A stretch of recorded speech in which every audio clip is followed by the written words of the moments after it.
Ow, look out, the demon ladies are here. Oh no, the Ooh, demon ladies. spooky. Very spooky. Very scary. Yeah, we got demon ladies in a village full of them this week.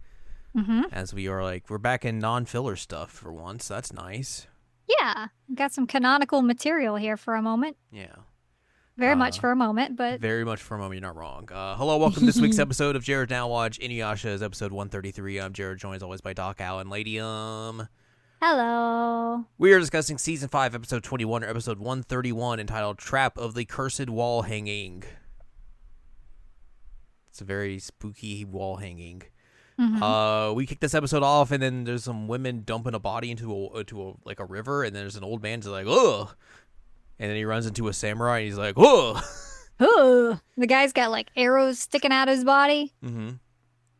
He's like, oh Um, man. Also worth mentioning that the body was apparently skinned. I thought he had been on fire, but he was We skinned. do learn later that it's definitely skinned. That is skinned. The old man runs into Inuyasha and the gang, and he's like, hey, I saw all this last night. And they're like, well, that's weird. Anyways, we should probably try it and see if there's a weird demon lady village somewhere. Never know. Could be something.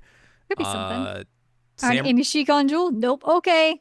Samurai man runs into a lady, and he's like, yo, is there a village nearby? And she's like, here you go. And they give him food and drink, but then he passes out from the drink. Definitely not sabotage or anything, and wakes up in a shrine and touches a weird scroll that forms a weird monster that eats his skin off. It's all gooey when he touches it. It's gross. It's like Mm-hmm. snot. There's a man trying to go across a cliff, another man. He keeps Mm-hmm. yelling for Wakana, and he falls off the cliff into a river. Oh no. Roku senses demonic energy from when that dude got ate, but Nom only nom for a nom nom brief nom. second. And they go out towards the direction of the river, and they come across that same river that the old man told them about, and they're like, "That's weird, nothing's here." And then they find the floating man who fell off the cliff, and Inuyasha drags him out of the water, but just like shakes him around like he's a baby.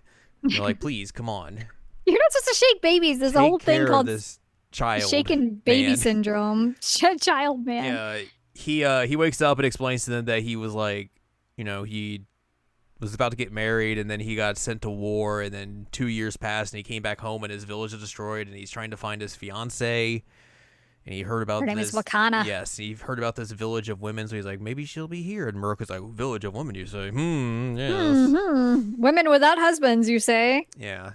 They go to the women village, and this dude Shinosuke is like, yo, you seen my fiance? And the lead lady's like, nope, definitely not here. She's Nope. definitely there though. Yep. Because we see her later in the shrine with the scroll painting, and she's like, oh, I hope he's okay. And the painting's like, bring him here. And she's like, okay. Okay. The boys and the gals get separate cabins, and Moroku's sad. Moroku and Sango have flashbacks to Mount Hakare when things happen to them, and they're like, did this actually happen? Can we talk about this? Anyways. And then Sango gets tempted by the fruit of another, as he just gets another lady that shows up and like takes him away, and Sango sees it through the window in her room and is like, grr, I'm going to bed. Which, I mean, again, very valid. That is a fair thing for her to be upset about after he, like, True. basically confessed to her in Hakare. Mm-hmm. The women of the village get torches and start going somewhere, and that's very strange. And Sango wakes up and is like, this seems very strange. She's gonna go follow them. Kagome's like, well, we should go get like Inuyasha and the others, and Moroku, of course, he's like, no, I'll follow them alone. And Kagome's like, oh, that seems bad. So she like, I'm gonna wait and get them. That's fine. yeah, she runs through the village, and then like Inuyasha runs into her, and he's like, Sango ran off on her own? That seems bad. We should probably go find her. Also, Wakana finds Shinosuke and is like, come with me. Wink, wink. Wink, wink. Moroku's girl takes him to the shrine with the painting, and then is like, hey, you want to stay at here? Watch this cool painting come to life. And it comes to life, and it's like, Urgh! My favorite thing, though, is that she takes him there and he's like, oh, we're really gonna offend somebody with this one or something like that. And I was He's just just like, like, whatever. dude. Sango goes to the river where all this start again, and there's no one there. She's like, where did all these ladies go? And then they all just pop out of the water and just drag her underwater. Mm-hmm. Very weird. Inuyasha and Kagome soon follow up, and then they're like, well, Sango sent ins here. That seems very strange. And then ladies pop up out of the water, and then they're like, they got demonic aura coming out of their mouths. Don't hurt them. You got stinky breath. I don't. And at the same time, Moroku realizes that the lady that was trying to bone him also has stinky breath. And then the painting comes to life. It's like, give me your skin. Nom, nom, nom, nom, nom, nom. I love the shot of the painting that has just like a piece of skin hanging off of its mouth, and I'm just like, oh. Sorry, I haven't finished yet. So like, hey, I need a napkin, please. And then Sango wakes up in a cave, chained to the wall, and like the lead lady's like, here, take this green egg that I got out of the water and eat it and put it in your belly so that you can it can hatch into your belly and you can be one of us demon ladies. And Sango's like, I don't want to do that. That sounds like a bad idea. Sounds gross. But that's our cliffhanger ending, of course. Mm-hmm. What will happen? What will happen indeed. Very scary. Well, the thing that's going to happen next time is that Sango and Moroku are going to fight. Cool. Each other, or?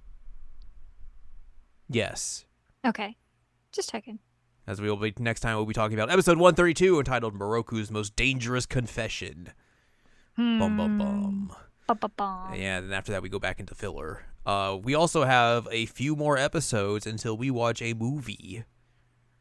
A movie? After we have until 136, and then after that we watch the third film. Oh, snap. So yeah, a couple more episodes, and then we get a film to break up the monotony of filler, I suppose. Nice. With filler film. Yeah, I guess you're not wrong. I got them jokes. But yeah, we'll talk about what happens next time in the aftermath of this episode. But for now, that's going to do it for us this week. So if you'd like more from us, head on over to seasonalanimecheckup.com or sac.cool where you can find past episodes of this podcast and other podcasts like Seasonal Anime Checkup OVA. You can also find columns and reviews on the site as well. If you'd like more from Ann Ladium, go to annladium.com. She's got columns and reviews. You can follow us on Twitter and TikTok at Anime Checkup. You can follow us on Blue Sky at seasonalanimecheckup.com. You can buy our books, One Shiny Moment, a critical analysis of Love, Life, Sunshine, Hot Tubs, and Pac-Man on Amazon.com. And you can join us on Patreon, patreon.com/SACOVA. So join us next time and see how Moroku does fighting Sango. Pew, pew, pew.